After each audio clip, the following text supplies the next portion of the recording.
Hey guys, I'm back. Mike Robert here. If you're brand new to my channel, be sure to like and subscribe.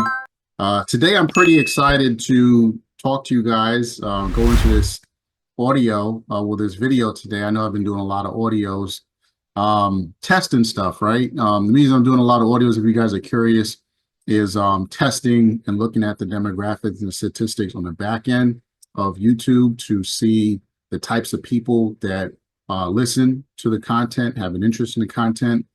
But today we're going to be doing video because I was making a new campaign just the other day for one of the brands we have, and we're going to be doing YouTube ads for this one primarily.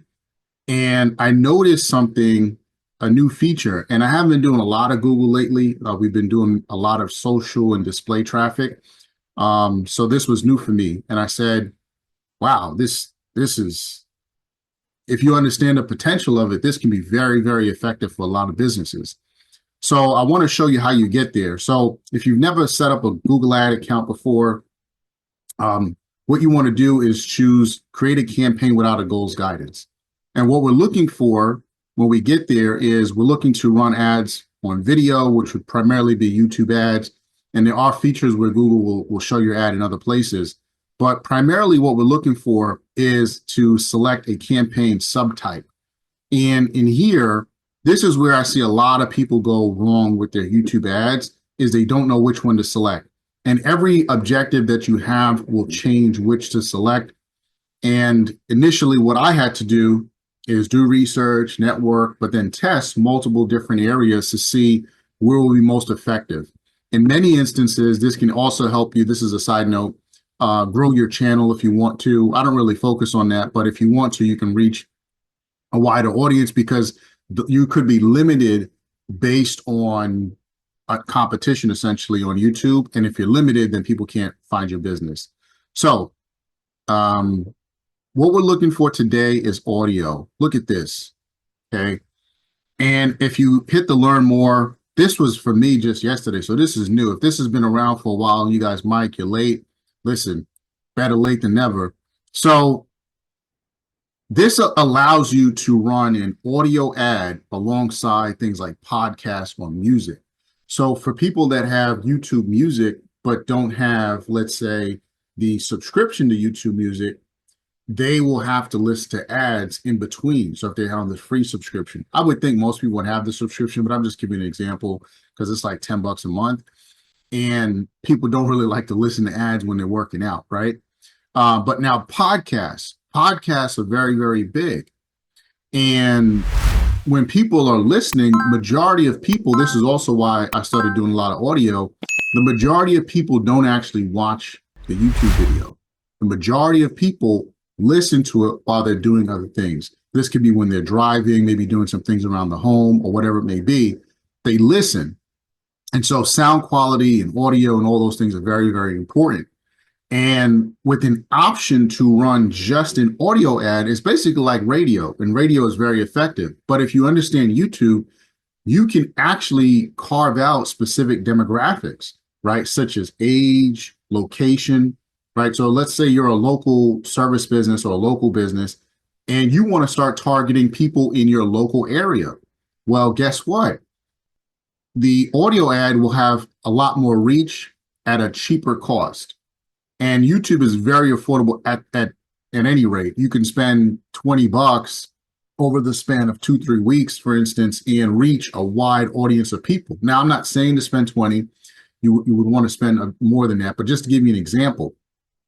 So think about it from an audio perspective, and then we'll go into how you would get set up. Now, this isn't going to be how to set up an audio campaign because I don't have the audio that I would run for this. We're going to put something together, but I'm just giving you the concept here. So in the YouTube ads, it basically tells you things that you can look for, the benefits, like I just mentioned, the reach, simplified buying, which is the auction that Google has, targeting, and then obviously lower creative productions because you just need an audio. You can record it with your phone if you wanted to, right? Now, the one that I like the most is the targeting. And for businesses that struggle to make good creative, like if you really want to hit YouTube out of the park, let's just be honest, you have to know how to put video together. Okay, you can make something and maybe get away with it, but you have to know how to really put a good video together. So oftentimes what a lot of agencies will tell businesses is, if you currently have a channel, what we want to do is look at some of the data and see what your audience really likes. That will go by views, likes, comments, and so forth. Because then we can take the concepts of that particular video and then break it down if needed to a 30-second or a minute clip or what have you. Well, with audio, we can actually mimic that. So businesses that say, hey, you know what, I don't want to be in front of the camera, I can't make a video. You could do it with audio, or you can just hire someone, that can make the audio for you, right?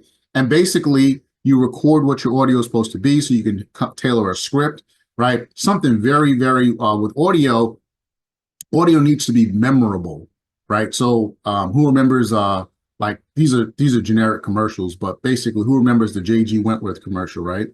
I don't even have to say it, and you probably said 877 cash now, right? Or some of those legal ones, right, where it comes down to them. Remember when I was in New York, there was one something. It was used to be on I think 105.1 or Power 10. It was this lawyer, and he was like, he came off like, I'll help you in your case. And I can't remember like exactly how it sounded, but I remember his voice. He had a very strong New York accent. My point in saying that is that with audio is very, very effective for a lot of businesses, and it can help you reach your audience at a reduced cost. You can put together a nice audio. In this case, you will have to upload the audio to YouTube. You can save it as a not private, but I believe it's undiscoverable or something like that. Undiscoverable video or some sort. There's three options: public, private, and then the other one. That's the one I'm talking about. And then from there, you save it. You would grab the link, upload it to your YouTube, and then come in for targeting. So let's just go with this option, because again, I haven't set up the audio campaign, and I want to show you a couple of features that you're going to want to look out for. And like I mentioned, it's primarily with targeting. So let's look at targeting and basically give you an idea. So this is what I was talking about with campaign total. So in this case, let's say that we wanted to run a campaign for 2 weeks, and for whatever reason, you're just testing, not pushing the needle down. You need to test different creatives, which would be different audios, and see which one is going to work well. And you're going to do that based on clicks and impressions and so forth, right? Which one is getting the reach? So you wanted to have a small budget. Let's say it'll be $20 total. This is cheap, right? $20. I mean, come on, let's get serious here. This is where I was referring earlier, that you have YouTube, you have Google TV. So for businesses that want to run ads on TV, they're not obviously offering it for audio, but for other objectives, they are. And then you would want to uncheck the display, because you want this to run on YouTube. Display, it could be in a variety of places, and you can still test it. But for me, I would say for businesses that are local, small businesses, go right for YouTube. It's where the basis of the audience that you want is at, and you may get additional partners, but you don't know the quality of that traffic just yet. You're going to run it, in this case, let's just say we're going to do United States, but you would choose out and carve out your local area. For me, whenever I am doing a local YouTube campaign for a client, if we're going to run these like ads to generate leads, I try to do a very, very small area, because people move around a lot. So for instance, in Long Island, someone could live in Suffolk County, which Suffolk County to Manhattan is about an hour and 40 minutes, right? So you could live in Suffolk, but work in Manhattan. And if I'm running this ad with a 10-mile radius, we're going to capture Suffolk, parts of Lower Connecticut, Westchester County, Manhattan, Brooklyn, Queens, and then Staten Island, and then we'll even go into parts of New Jersey. So we'll be a little bit out of your service area. This has been tried, tested, and proven. And so you would want to put in, I would say, about a 3 to 4 mile radius around your zip code. So you want to put your zip code in and then pin it really tight. So for you, like, let's say you're a dentist, right? Acupuncture office, a physical therapist, massage therapist. Get very, very specific, maybe a 1 mile, 2 mile radius, right? And then even like I just mentioned, in this advertisement. Now, and this is like giving away ideas again, but think about how I just mentioned these very local storefront businesses, right? You can even reference different things in your ads. Again, this is about being creative, right? But let's just say you want to talk about proximity. Okay, so in this case, I'm almost losing my train of thought with some locations. I haven't lived in New York in a while, but let's just say we have Sunrise Highway. Okay, these are major roads, by the way. So we have Sunrise Highway and Grand Avenue. So I grew up in Baldwin. So Sunrise Highway and Grand Avenue. If you live anywhere on the South Shore of Nassau County, at least, you're going to pass Grand Avenue, even if you don't live in Baldwin, because to get to and from, unless you live west of Baldwin, it wouldn't matter. So in this case, many people will know of these locations, these pinpoints, right? So let's say I was running an ad and I'm saying, and I'm that chiropractor, right? This is Bob's Chiropractor. We're located, off of Sunrise and Grand and Baldwin. So if you go up and down, I'm just making this up on the cuff. So proximity, I want people to know where my office is, or where people know where my business is. If they know where my business is and they say, hey, I'd like to come to your office, guess what? In that audio, I want to put a phone number, right? Because I'm going to show you this feature. So in there, you can run, there's something called frequency. How often do you want someone to see and hear your ad?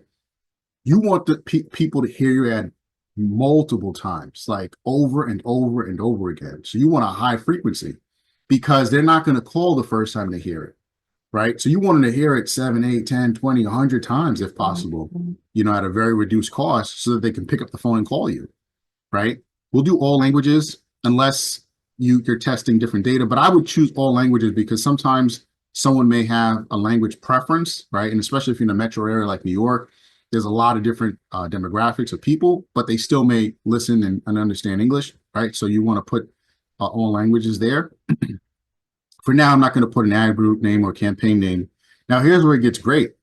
So one of the things at YouTube is detailed targeting, demographics. Let me just give you an example, right? So if you're I don't play around too much with age. Let me tell you why. Because I have found, and maybe you know this too, that most people, for whatever reason, just sign up with a Google account and they're not honest about their age, right? Probably for data purposes, right? You wouldn't want someone that's looking to take data to know. So in many cases, you leave this broad unless you're servicing a demographic that is the senior population. But other than that, just leave it broad unless there is a gender preference. But again, I often just leave it broad because it's really, really hard unless Google goes and says, hey, you know what? We need to know everyone's age. We need to upload your ID. If Google started doing that, then I would say you can start playing around with it. But I would just leave it broad. Here's another thing to consider. This data, I believe, is pulled from internet behavior. So that's something, if you do have a product or service that tailors to parents, you can hone in on that. Now let's go into the detailed targeting. So Google's detailed targeting is very, very good. In here, let me see something. So in here, let's say that you are a chiropractor. You can actually type in and see if it has any data where, let's see, in market, let's go for, let's type health or surgery. Let's type health. It's definitely features in here for this, right? So you're going to have to pull out a few. One that I'm thinking off the top of my head is auto accident. Let's see, collision. So collision and auto body repair. So let's say I am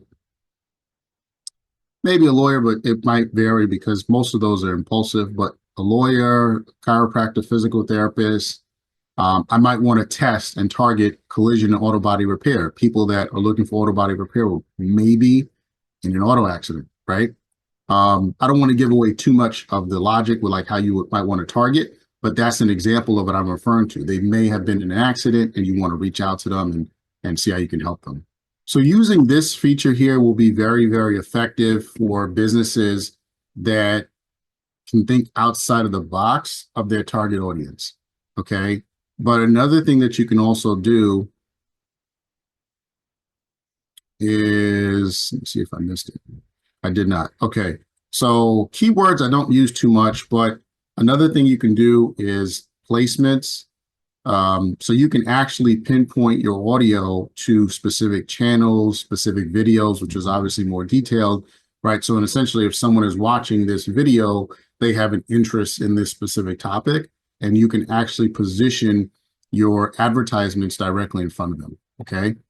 And then obviously you go in, you would have to select your video. So you do have to upload your audio to your YouTube channel, and then you would save it. I mentioned this earlier as an unlisted video. That's the word I was looking for, or the name. So it'd be unlisted, and then you would upload it here, and then you can run your ads, right? Obviously, you have to create your bid. This would be your bid per for your impressions, right? What is your target bid?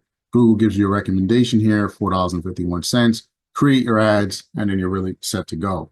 Reason I wanted to make this video is because I think it's game changing, honestly, to have an audio feature.